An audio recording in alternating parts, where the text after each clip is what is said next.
नमस्कार। पेरेंट्स के लिए अपने बच्चे की सेहत से बढ़कर सच में कुछ भी जरूरी नहीं होता। और जब बात वैक्सीनेशन की आती है तो मन में ढेरों सवाल उठना बहुत स्वाभाविक है।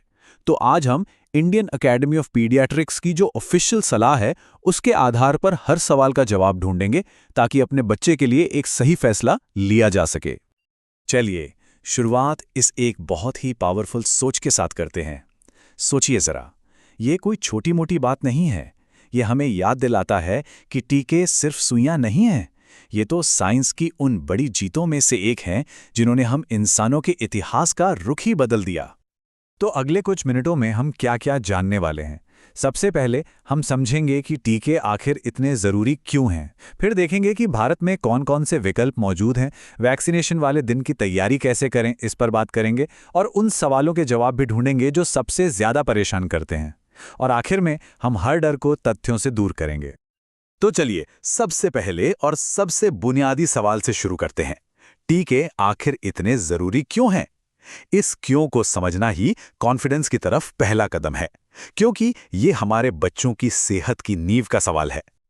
तो ये वैक्सीन या टीका होता क्या है? इसे ना आप शरीर के लिए एक तरह की फायर ड्रिल समझिए, एक सेफ्टी प्रैक्टिस। इसमें होता यह है कि हम शरीर को बीमारी के एक बहुत ही कमजोर या कह ले कि एक बेजान हिस्से से मिलवाते हैं, ताकि वो असली खतरे से लड़ने के लिए अपनी पूरी आर्मी पहले से तैयार कर ले, और वो भी बिना बीमार पड़े। और हमारा शरीर ये करता कैसे है? ये एक बहुत ही कमाल की 3 स्टेप प्रोसेस से होता है, जिसे इम्यून मेमोरी कहते हैं। पहला स्टेप है पहचानना। शरीर उस सेफ कीटाणु को पहचानता है। दूसरा स्टेप एक्टिवेट होना। शरीर उससे लड़ने के लिए एंटीबॉडीज यानी अपने सैनिक बनाता है। और तीसरा, जो सबसे जादुई है, याद रखना। शरीर उस दुश्मन का चेहरा हमेशा के लिए याद कर लेता है, ताकि अगर वो भविष्य में कभी भी असली रूप में आए तो उस पर तुरंत हमला किया जा सके। और इसका नतीजा क्या निकला? नतीजा जमीन पर दिखता है। टीकों की वजह से ही चेचक यानी स्मॉल पॉक्स जैसी बीमारियां अब इतिहास का हिस्सा हैं। पोलियो को हम लगभग पूरी दुनिया से खत्म कर चुके हैं। ये सिर्फ आंकड़े नहीं हैं, ये उन करोड़ों बच्चों की मुस्कुराहटें हैं जिन्हें एक हेल्दी जिंदगी जीने का मौका मिला। तो ठीक है, ये तो हुई दुनिया की बात, लेकिन भारत में एक पेरेंट के लिए इसका क्या मतलब है? चलिए अब उन ऑप्शंस को समझते हैं जो हमारे बच्चों के लिए मौजूद हैं, ताकि सही रास्ता चुना जा सके। भारत में मोटे तौर पर 2 रास्ते हैं।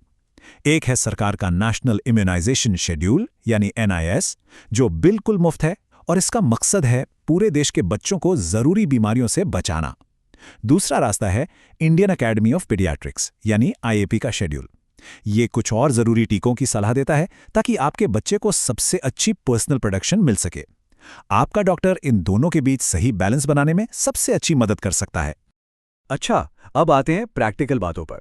वैक्सीनेशन का दिन, हाँ, हम जानते हैं कि ये पेरेंट्स और बच्चे दोनों के लिए थोड़ा स्ट्रेस वाला हो सकता है, लेकिन यकीन मानिए थोड़ी सी तैयारी से इसे बहुत आसान बनाया जा सकता है।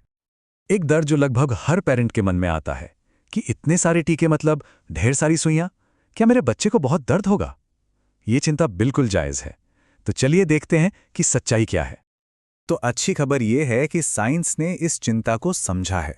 आज क्या होता है कि कई टीकों को एक ही कॉम्बिनेशन शॉट में मिला दिया जाता है, जिससे सुइयों की गिनती बहुत बहुत कम हो जाती है। और तो और पोलियो और रोटा वायरस जैसी वैक्सीन्स तो ड्रॉप्स के रूप में पिलाई जाती हैं, और फ्लू की वैक्सीन तो अब नेजल स्प्रे के तौर पर भी आती है। तो वो सुइयों का पहाड़ वाली कल्पना अब हकीकत नहीं रही। इस दिन को आसान बनाने के लिए बस कुछ छोटी छोटी बातें ध्यान में रखनी हैं। जाने से पहले डॉक्टर को बच्चे की किसी भी एलर्जी या पिछली तकलीफ के बारे में जरूर बताएं। टीके के वक्त अगर आप शांत रहेंगे तो बच्चा भी कम घबराएगा। टीके के बाद बस आधा घंटा क्लिनिक में रुकें, ये देखने के लिए कि कोई तुरंत रिएक्शन तो नहीं हो रहा, और घर आकर सब कुछ नॉर्मल रखें। हल्का बुखार या इंजेक्शन वाली जगह पर सूजन होना बहुत आम है और ये जल्दी ही ठीक हो जाता है। चलिए अब उन सवालों की बात करते हैं जो अक्सर हमारे मन में घूमते रहते हैं। वो अगर ऐसा हुआ तो क्या वाले सवाल। ये एक बहुत ही कॉमन सवाल है। जिंदगी इतनी बिजी है, कभी कभी टीके की डेट मिस हो जाती है, तो क्या करें? क्या ये कोई बड़ी चिंता की बात है? और इसका जवाब सुनकर आपको बहुत राहत मिलेगी। बिल्कुल घबराने की जरूरत नहीं है। अगर कोई टीका छूट भी जाए तो पूरा का पूरा शेड्यूल फिर से शुरू नहीं करना पड़ता। बस जितनी जल्दी हो सके डॉक्टर से मिलिए और वो छूटी हुई डोज लगवा लीजिए। सीधी सी बात है, देर आए दुरुस्त आए। एक और सवाल जो बहुत पूछा जाता है कि एक ही टीके की इतनी सारी डोज या बूस्टर शॉट्स क्यों लगते हैं? क्या एक ही बार में काम नहीं हो सकता? इसे ऐसे समझिए, कुछ टीके एक मजबूत किले की दीवार बनाने जैसे होते हैं। दीवार को परत दर परत बनाया जाता है, यानी कई डोज दी जाती हैं ताकि वो लंबे समय तक टिकी रहे। और कुछ टीके एक पावरफुल आर्मी तैयार करने जैसे होते हैं।